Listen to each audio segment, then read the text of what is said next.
పెన్షన్లు శాలరీస్ అన్నటువంటిది ఓ routine procedure. అవును. జీతం ఎవరికి ఇవ్వాలి, అపోజిషన్ స్థాయి జీతం ఎవరికి ఇవ్వాలి, అపోజిషన్ లీడర్కి ఇవ్వాలి. అదే ఇప్పుడు ఆ స్థాయి అది స్పీకర్ డెసిషన్ తీసుకుంటాడు. అంతేగాని ఈయన డెసిషన్ తీసుకోడు కదా సెక్రటరీ. అదే కదా, ఇది సెక్రటరీతో సంబంధించిన వారు జీతాలు చెల్లించి అంతే. అవును. గుర్తించేది స్పీకర్ వ్యవహారం. ఒక పనికి ఒక చేయాలి, గాడి పని గాడి చేయాలి ఇక్కడ.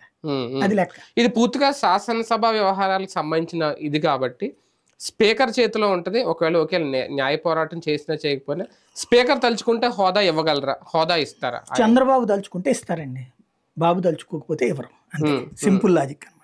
స్పీకర్ తను తలుచుకునేదే ఉండదు. అంటే తమ హుందాతనాన్ని ప్రదర్శించుకోవడానికో మేము ఇచ్చామని చూపించుకోవడానికో ఆ డెసిషన్ అది తీసుకుని బాబు గారి డెసిషన్ అంటున్నా.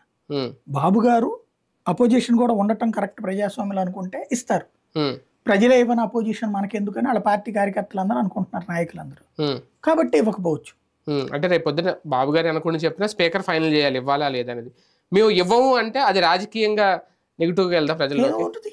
ప్రజలు ఇవ్వని దానికి ప్రజల్లో ఎందుకు నెగిటివ్ వెళ్తుంది? ప్రజలు ఇచ్చిన తర్వాత దాంట్లోంచి 10 మందిని లాగేసి, ఇప్పుడు వాళ్ళకి 18 సీట్లు ఇచ్చి ఉన్నారు అనుకోండి వైసీపీకి, అందులో ఒక 5గురిని తీసేసి ప్రతిపక్ష హోదా ఇవ్వలేదు అనుకోండి, అది రాజకీయం. అప్పుడు రాజకీయం అవుతుంది. ప్రజలు